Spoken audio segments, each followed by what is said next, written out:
You want to grow your chest? Look no further. This video is for you. I'll share with you guys my top 7 tips that help me grow my chest. If something people compliment me for, it's my chest, alright? And I've been looking forward to make this video to share all my tips with you guys, alright? Tip number 1, let's jump straight into it. Don't bench first, alright? It might sound counterproductive, but if you go and bench first, yes, you will feel better, you will push more weight, you will impress everyone else at the gym. But remember, we're not powerlifters, we're bodybuilders. Our goal is getting a muscle to failure with enough time under tension and really connecting with that muscles. And most likely than not, when you're benching first, you're not gonna feel that muscle well because you just started. That chest is not activated, it's not turned on. So going on the bench first, you might feel more on your shoulders, your triceps. Yes, you'll push more weight, but is it as beneficial for growing your chest? Not really, because you're moving a lot more muscles and you can't connect yet with your chest. So what I would recommend is doing an isolation exercise to start. It could be a pec deck fly, a push-up for example, which is a little bit more lighter.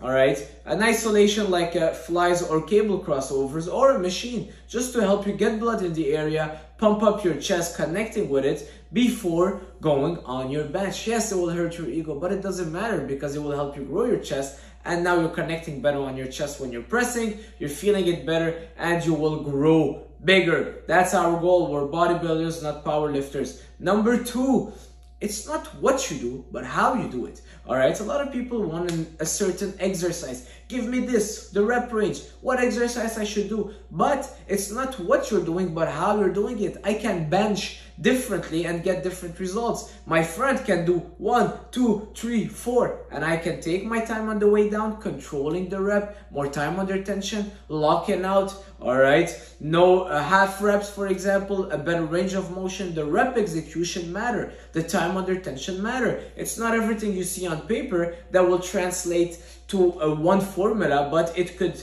be many ways of doing so. Alright, so the rep execution, don't rush your reps, make sure that you're doing the movement correctly. Super important before thinking of adding more weight. Are you giving your body enough time under tension? Are you giving that chest enough time under tension? I see people benching like this. 1, 2, 3, 4, 0 tension on the chest. Yeah, no wonder you have a small chest. Alright, make sure you're performing the exercises correctly. It's not what you do, but how you do it. Tip number 3. Mind-muscle connection. A lot of people lack the mind-muscle connection, all right? And it's a crucial factor in terms of growing your chest. You can't just go to the gym and think about something else. If you're doing your biceps, they will not grow. Yes, they might grow a little bit, but you're not gonna get optimal results. You gotta connect with that muscle. You gotta get your mind involved, all right? You gotta focus on that squeeze, the contraction, the stretch, and be one with that muscle. It's crazy, right? But think about it. It's an internal thing. Arnold said it best, the mind-muscle connection. Someone can be next to him and do the exact same exercise, but if they're not connected mentally, they're not going to get the same results. And studies have shown that when you're thinking of a muscle and connecting with it, your body will recruit more muscle fibers in that muscle that you're training. So let's say I'm thinking of my chest as I'm pushing, as I'm pressing, my brain will tell my chest to recruit more muscle fibers, which will lead to more chest activation, more growth. All right, so super important, mind-muscle connection. You can improve it in many ways. I made a video on it, but improve your mind-muscle connection. Number 4, don't just focus on weight. A lot of people only focus on the weight. They always want to progressively overload on the weight. Let's say you bench 200, next session you have to bench 210, thinking that I'm progressively overloading, so I gotta progress, I gotta grow. But that's not the reality, because now maybe your body is not used to adding more weight, is not ready for it. So now you're compromising your form, you're compromising your range of motion, your time under tension, which will not lead to more growth. All right, you're basically going backward. So don't just focus on adding more weight, and don't relate weight to progress, because that is not the case. Weight is the last thing you want to add. First thing, if you feel like you can do more, go for a bit more reps. Instead of doing 10, go for 12. All right, same weight, more reps. That's a good progressive overload. You can go for more time under tension. Take a bit more your time on the way down. Perfect the repetition. Better rep execution. That's a progressive overload. All right, less rest period. Instead of taking 2 minutes rest, go for 1.5 minutes in between your sets. If you did all of that, now maybe it's time to add a bit of more weight, all right? But people jump right away into the weight. They want to lift heavier. They want to push more weights and thinking that it will right away lead to more gains, which is not the case. Weight is not going to be the only factor that determines your growth. All right, we're bodybuilders. We're focusing on getting an outcome from the weight. The weight is just a tool we're using to get a job done. The real job is getting that chest to failure. Is not moving the hundreds of pounds. All right, remember that.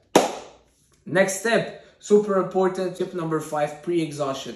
Why I love pre-exhaustion? Like I mentioned before, if you're pressing and doing your presses first, your incline press or your bench press, your chest isn't turned on, you're not going to feel it well, it's not activated, you're not going to get a good mind-muscle connection, but also your chest is more likely to have more. So let me reformulate. Your shoulders and triceps will fail first because your shoulders and triceps are smaller than your chest. So if you bench first thing first, or you do your incline press first thing first, the smaller muscles will fall first, right? Will fail first when you're failing on your presses, which means that your chest didn't reach failure, but you stopped because your shoulders and triceps reach failure. They're smaller muscle groups. Now, let's say you do a pre-exhaustion, which basically means pre-fatiguing that chest before starting the presses. So you do flies or cable crossover, you get that chest a little bit work,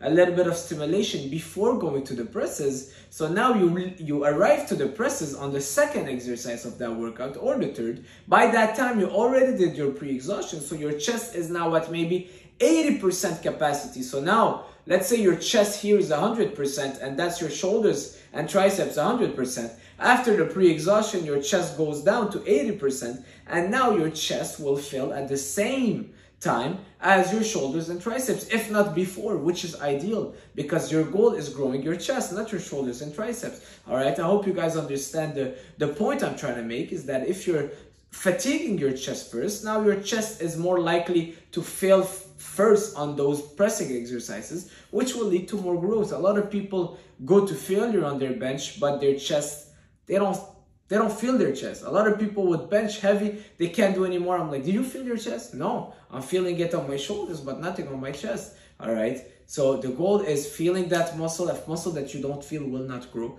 and stimulating it as much as possible. That's bodybuilding, guys. All right.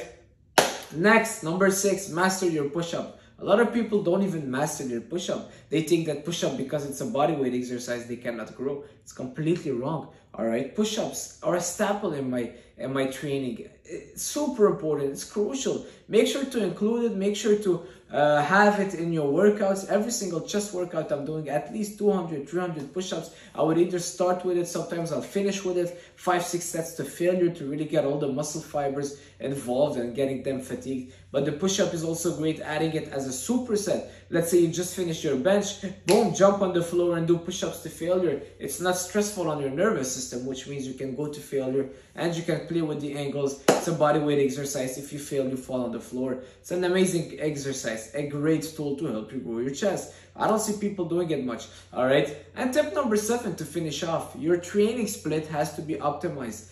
Let me say a push-pull leg, push, doing chest, shoulders, and triceps. Three muscles in a workout. It's not ideal if your goal is growing your chest. You gotta give it a whole workout on its own. I would say chest and triceps, like a bro split. But adding shoulders in there, there's no way you're able to get your chest to failure, get your shoulders to failure, and get your triceps to failure, because you want to give your attention to what matters the most. You can't split your attention and doing chest and shoulders and also mixing chest and shoulders. All right, after you did, let's say, I don't know, your overhead press, now you want to go do your presses. Well, it will affect your chest and your presses and your performance on your chest. So it's not ideal. All right, do your chest with triceps on its own, but don't do a push session. Another thing, don't do shoulders the day before you're doing chest. All right, you don't want to do that. A lot of people do that. I don't know why, but some people said, well, I did shoulders yesterday, I'm doing chest today.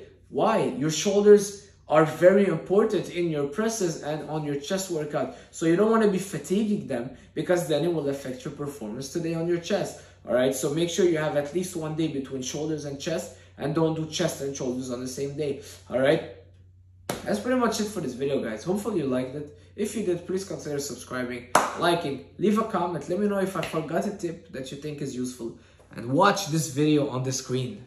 Thank you, see you soon.